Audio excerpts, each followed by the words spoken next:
네, 이른바 물벼락 갑질 논란을 일으킨 대한항공 조현민 전무가 어떠한 법적인 처분을 받게 될지 초미의 관심사로 떠올랐습니다. 네, 한편 정치권에서는 댓글 조작 의혹, 드루킹 사건으로 시끄러운 상황입니다. 관련 소식 이수희 변호사, 염건웅 유원대 경찰 소방행정학과 교수와 함께 자세히 살펴보도록 하겠습니다. 두 분 어서 오십시오. 어서 오세요. 네, 조현민 전무 얘기부터 좀 해보겠습니다. 갑질 논란이 되고 있고 대한항공 국적기 지위 문제로까지 번지면서 조 전무가 이제 과연 어떤 법적 처분을 받게 될 것이냐에 관심이 쏠리고 있는 상황인데요. 일단 이번 사건 같은 경우에는 그 물컵을 뭐 던진 방향 같은 거나 또 물컵의 재질 같은 걸 놓고도 또 이제 뭐 문제가 되고 있더라고요. 좀 짚어볼까요? 그러니까 이제 사실관계에서 다퉈봐야 되는 것이 이제 단순히 뭐 폭언을 했다, 화를 냈다 이것은 이제 모욕죄나 뭐 이 명예훼손은 될 수 있어도 이제 폭행은 아닌데요. 지금 이제 뭐 얼굴에 물이 튀었다고 하는데 그래서 이제 물컵이 그 피해자에게 날아왔다든가 옆에서 던져졌다든가 하면은 그거는 이제 폭행죄에서도 특수 폭행이 가능합니다. 그러니까 특수가 붙을 때에는 이것은 이제 위험한 물건을 던졌을 때인데 그 지금 단순 폭행과 특수 폭행의 차이는 제일 중요한 것은 단순 폭행의 경우에는 피해자가 처벌을 원하지 않는다라고 했을 때는 처벌을 할 수가 없어요. 하지만 특수 폭행이 성립이 되면은 피해자가 처벌을 원하지 않는다 하더라도 처벌을 할 수가 있거든요. 그래서 경찰에서는 지금 이것이 단순 폭행이냐 특수 폭행이냐의 이제 가름에 따라서 처벌을 할 수 있고 없고가 되기 때문에 굉장히 중요하게 물컵이 어떻게 던져졌는지 그 재질이 뭔지 유리컵이라고 그러면 상당히 위험하죠. 이게 만약 얼굴에 맞는다든가 했으면 큰 상해를 일으킬 수 있기 때문에요. 그래서 경찰에서는 이제 사실관계에 집중하는 것 같은데 주말에는 이제 대한항공에 그러니까 조현민 전무와 같이 일을 하는 그 회의실에 참여했던 대한항공 관계자들을 불러서 조사를 했는데 별 심통치 않았다는 거죠. 이제 그러니까 그 기대를 할 수도 없죠. 거기서 계속 일을 해야 되는데 뭐 본대로 아니면 적극적인 진술을 바랄 수도 없고. 근데 이제 그 광고 대행사 직원들을 이제 소환해서 다시 이제 질문을 하게 될 텐데요. 문제는 이 사람들이 다 참고인이라는 거죠. 참고인은 소환을 거부했을 때 뭐 소환장을 발부해서 그 소환을 할 수도 없고요. 그리고 자발적인 그 진술을 해줘야만 하는 한계가 있어서 이것이 만일 정말 물컵이 던져졌고 그 위해가 가해질 정도의 물컵이 던져졌다라고 하면은 참고인들의 진술이 굉장히 더 절실한 상황이고 그리고 그렇다라고 하면은 뭐 이건 만에 하나의 어떤 가능성만 말씀을 드리는 건데 뭐 이면에서 굉장히 합의를 시도한다든가 이런 가능성도 있어 보입니다. 그렇군요. 그러니까 피해를 당한 사람이 처벌을 원한다라는 의사를 표현하지 않으면 이런 특수폭행이나 폭행은 처벌을 할 수 없는 거잖아요. 이게 이제 반의사 불벌죄라고 그래서 친고죄하고는 좀 달라요. 그러니까 친고죄는 아예 고소가 있어야만 수사를 하는 거고 반의사 불벌죄는 고소 없이도 수사를 할 수 있지만 나중에 피해자가 나 이거 처벌 원하지 않는다라고 하면 거기서 종결이 돼야 됩니다. 알겠습니다. 지금 이 물컵의 방향 그리고 물을 뿌렸냐 이 정도의 수위가 얼마나 중요한지를 조현민 전무는 잘 알고 있는 것 같은 느낌인 게 그 휴가에서 이제 돌아온 후에 했던 발언이 또 논란이 되고 있습니다. 그렇죠. 뭐 사과를 하긴 했습니다만 물을 바닥에 던진 것이다. 그냥 뿌린 것뿐이다라는 이야기를 해서 또 공분을 사고 있거든요. 네, 맞습니다.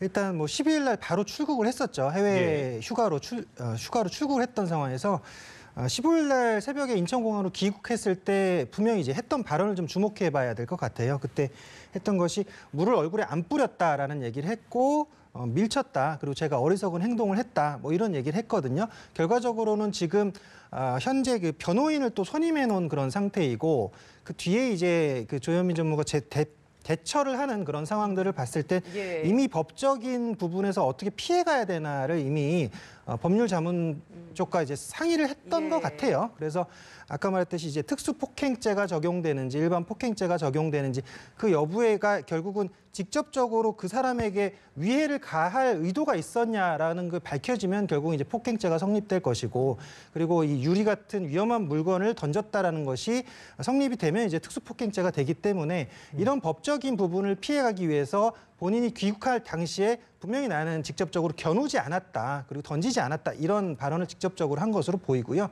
그 이후의 상황들을 봤을 때는 바로 또 이제 그 이메일로 지금 그 직원들에게 사과 그 메일을 보낸 상태에서 변호인까지 지금 선임한 상태이잖아요. 예. 그 여러 가지 상황들이 결국은 이제 법적인 조치에서 자신이 이제 법적인 부분을 좀 피해갈 그런 그 방안을 마련해 놓은 상태라고 볼 수가 있죠. 근데 지금 이 부분에서 좀 짚어봐야 되는 게 처음에 이제 조현민 전무가 출국을 했을 때 대한항공 측에서만 입장을 표명했던 부분과 조 전무가 돌아왔을 때 귀국하는 장소에서 했었던 발언이 좀 맞지 않는 부분 때문에 지금 또 논란이 되는 것 같거든요. 이게 이제 회사 차원에서 대응하기 굉장히 힘든 문제였을 겁니다. 이게 오너 일가의 이런 어떤 좀 갑질 논란, 결국은 이제 피해자들이 절대적인 약자인 상황에서 오너들이 이런 행동을 저질렀는데, 그러니까 이 회사 차원에서 이걸 어떻게 대응할지에 대해서 판단하기 굉장히 힘든 상황이었을 거예요. 그렇죠. 그래서 이 조현민 전무가 돌아올 때에 했던 행동들을 봤을 때 그것은 이제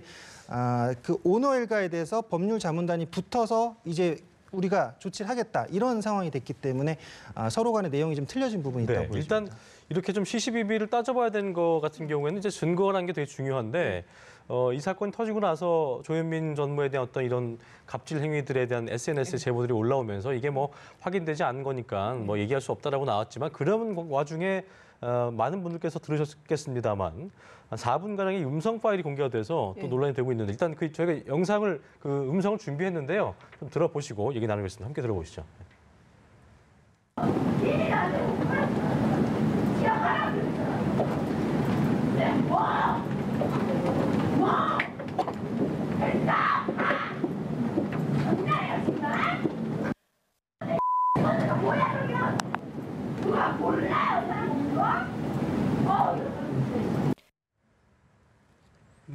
네, 당시 뭐 전후 맥락을 저희가 좀 알아야겠습니다만 어떤 저희가 고성의 형태를 봤을 때, 그 소리를 봤을 때, 정도를 봤을 때 상당히 좀 심각해 보이긴 하더라고요. 예.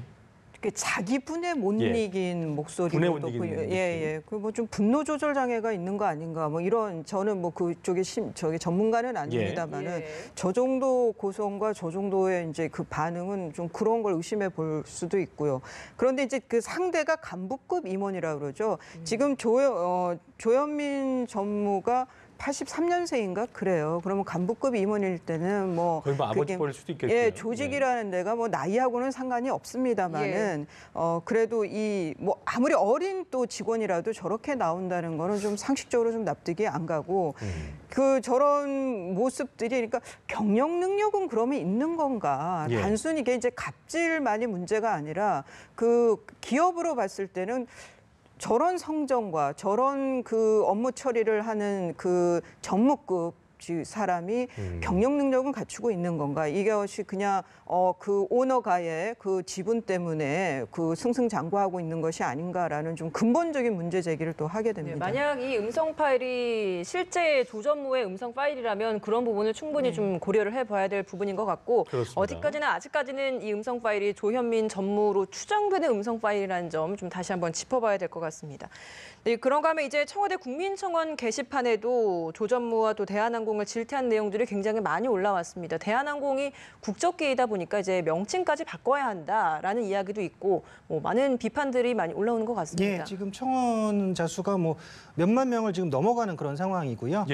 결국은 대한이라는 그 국호가 들어간 그런 항공기를 운영하는 그런 기업 그런 또 오너들이 이런 행위들을 저질렀다. 특히나 이제 지금 이 갑질이라는 게 지금 CNN을 포함한 뭐 뉴욕타임즈 이런 외신에 그러니까 고유명사로 지금 보도가 되고 있어요. GAPJIL 해가지고 갑질 이렇게 정말로 한글 단어를 그대로 읽은 형식으로 갑질을 행했다 이렇게 지금 외신에도 보도들 아예 그렇게 뭐 김치를 뭐 그대로 쓰듯이요 그런 식으로.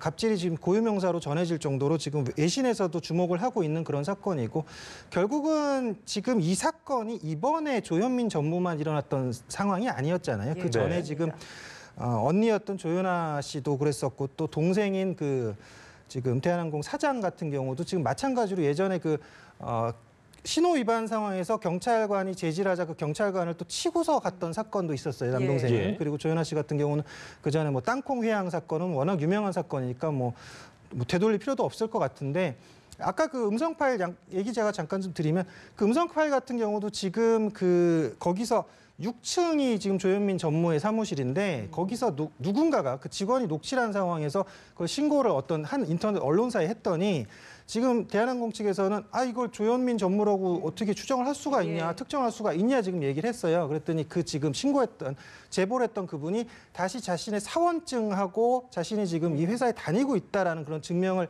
언론사에 다시 보내서 나는 이 회사의 직원이 맞고 이런 일이 한두 번 있었던 것이 아니다. 아까 그 변호사님 말씀대로 고위 간부, 나이 드신 간부들뿐만 아니라 자기보다 더 어린 하급 직원들한테는 도대체 어떻게 이렇게 소리를 지르고 욕을 했겠냐라면서 그런 글을 다시 이제 올렸던 그런 상황이거든요. 그러니까 이런 여러 가지 상황들을 국민 여러분들이 봤을 때 이 참 이제 민망하다는 거죠. 이 국적기 이름을 달고서 우리가 이제 대한항공이 지금 전 세계를 다니고 있는데 결국은 이런 부분에 있어서 우리나라를 대표하는 항공사가 이런 정말 그 서민 또는 이제 뭐 부당한 그 대우를 결국은 이제 자신보다 힘이 약한 사람들에게 행하는 것들에 대해서 그렇습니다. 결국은 이제 청원이 들어간 상태입니다. 저는 어쨌든, 이게 좀 그 대한항공 칼에서 이제 코리아 에어라인에서 코리아를 빼라 이 태양 문양을 빼라 그러는데 그걸 빼게 되면은 그 비용이 엄청나요. 그 CRC도 바꾸고 막 싹 다 바꿔야 하면 되니까요. 이게 문제는 이 회사의 문제가 아니라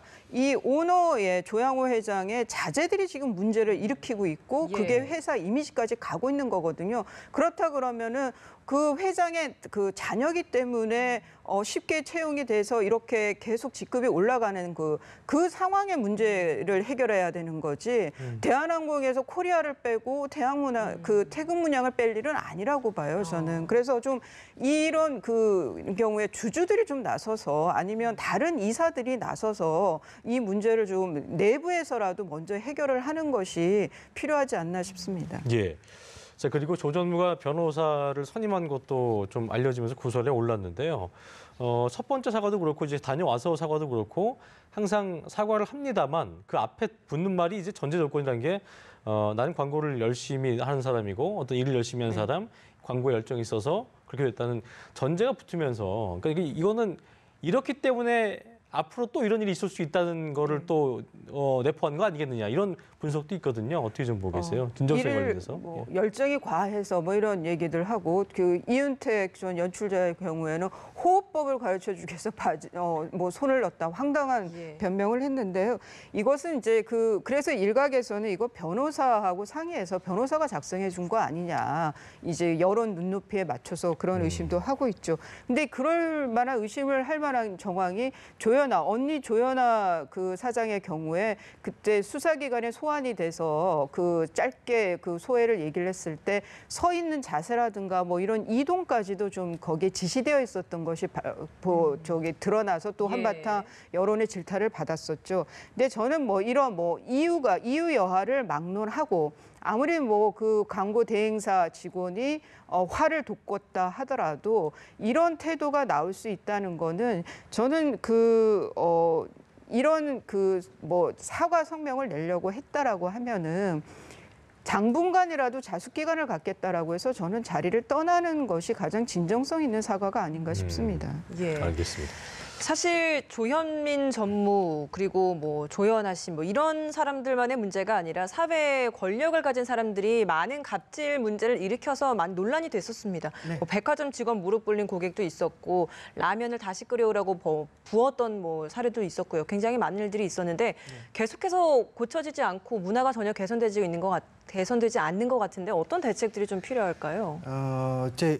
우리나라 사회가 일단은 경쟁에서 성공해서 살아남는 그런 사회로 성장을 했고요. 거기서 이제 그 기업 문화라는 게 이제 대기업 위주로 이제 중소기업이 살아남지 못하고 대기업만 이제 살아남는 그런 구조에서 결국은 대기업이 문어발식으로 경영을 하다 보니까 결국은 모든 힘과 권력, 돈을 다 갖게 된 그런 구조가 됐습니다. 그래서 그런 재벌들의 자녀들은 결국은 2세, 3세가 세습할 수밖에 없는 당연히 세습하는 그런 상황들에서 뭐 학벌이라든지 뭐 학력, 경력 이런 것들 모든 것들을 자신들이 어느 나이, 뭐 20살만 넘어가면 그 회사의 임원이 되고 결국은 뭐 30대, 40대가 되면 결국은 그 회사의 오너가 되는 그런 상황들이 당연히 이루어지고 왔다라는 거죠. 그런 관행들이 왔고 여기서 만들어지는 비뚤어진 어떤 특권 의식과 또 서열주의 이런 것들이 결국은 타파돼야 되는데 이제 크게 봤을 때는 재벌의 어떤 경영에 대한 견제 구조를 만들어야 되는 그런 필요성이 분명히 있고요. 예. 그리고 노블레스 오블레즈라는 말을 좀 잊지 않았으면 좋겠어요. 그러니까 해외 같은 경우는 정말 특권 의식이 있고 또 어떤 뭐 귀족 자제라든지 또는 사회적 지위나 경제적 능력이 있는 그런 자녀들에 대해서 부모들이 어려서부터 너는 가진 게 많기 때문에 사회에 베풀어야 된다, 봉사해야 된다 이런 정신을 가르치거든요. 그러니까 우리도 지금 뭐 너희들은 당연히 이 사회 모든 걸 가질 거야, 너희들은 걱정하지 말고 살아 이런 생각을 갖게 하는 게 아니라 실제적으로 인성 교육을 할 수 있는 것 그리고 그들이 사회에 갖고 있는 만큼 봉사할 수 있는 그런 교육이 좀 필요하지 않을까 생각합니다. 그렇습니다. 자, 주제를 좀 바꿔보겠습니다. 네이버 등 포털 사이트에서 댓글 조작을 한 혐의로 또 이것도 떠들썩한 부분이 있는데요. 드루킹 사건의 당사자죠. 김모 씨가 구속이 됐는데 일단 뭐 그 드루킹이라고 하는 이분의 어떤 인물이고 어떻게 된 그 사건인 건지 개요를 좀 짚어주면 좋을 것 같습니다. 예, 디지털 세상, 인터넷 세상에서는 실명보다는 되게 아이디로 활동을 하죠. 그 이제 파워 블로거인데요. 그 아이디가 이제 드루킹이라고 현 여권에 굉장히 친밀했던 굉장히 우호적인 파워 블로거였는데 지난 1월에 무슨 연유인지 김경수 의원의 주장대로라면은 인사청탁을 했다가 그것이 거부당하고 나서 갑자기 이제 그 앙심을 품고 그러니까 갑자기 바꾼 거예요, 태도를. 그래서 현 정부에 대해서 굉장히 반대하는 입장에서 특히 지난 1월에 평창 올림픽에서 여자 하키팀 단일팀을 구성하겠다라고 하는 기사에 대해서 이제 댓글에 반대하는 내용의 댓글에 추천수를 고의적으로 막 올린 겁니다. 잘 아시겠지만 기사에서 밑에 댓글을 보면 추천수가 많은 순서대로 상위로 올라간단 말이죠. 그렇습니다. 그래서 반대하는 댓글을 상위로 올리기 위해서 추천수를 조작한 혐의로 지금 이제 구속이 됐죠. 이 해당되는 범죄는 업무 방해입니다. 이 경우에 이 사건이 좀 묘한 것이 고발한 건 또 민주당이에요. 민주당 쪽에서 이거는 보수 진영에서 보수 세력에서 고의적으로 댓글을 조작하고 있다라고 해서 이제 처음에는 네이버에다가 문제 제기를 했다가 그 다음에는 이제 고발을 한 건데 막상 IP 추적을 해서 찾아보니까 민주당 당원이었다는 거죠. 그리고 작년에 조기 대선 때에 굉장히 문재인 대통령의 우호적인 글을 올렸던 그런 블로거였다는 점에서 이제 충격을 주고 있는 겁니다. 그렇습니다. 네, 참 많은 의혹들이 나오고 있는 상황에서 저희는 좀 밝혀져 있는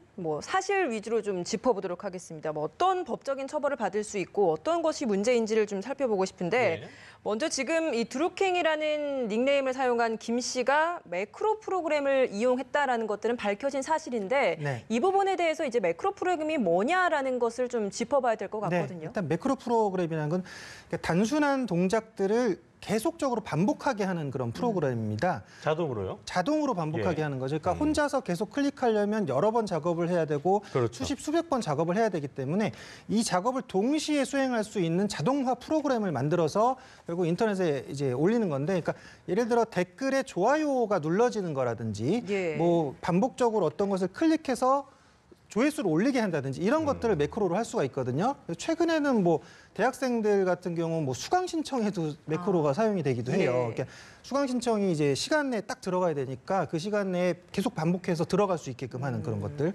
또는 뭐 프로 경기들, 뭐 농구나 야구나 이렇게 표 예매하는 것도 표 예매하는 것도 그 시간에 딱 들어가서 해야게 되면 못하게 되면 이제 결국 표 예매가 안 되니까 그 시간에 딱 매크로 프로그램을 작동해서 예매를 할 수 있도록 하는 그런 건데, 이번에 마찬가지로 지금 이 드루킹 같은 경우는 매크로 프로그램을 사용해서 지금 검색어를 조작하는 그런 수법을 사용했죠.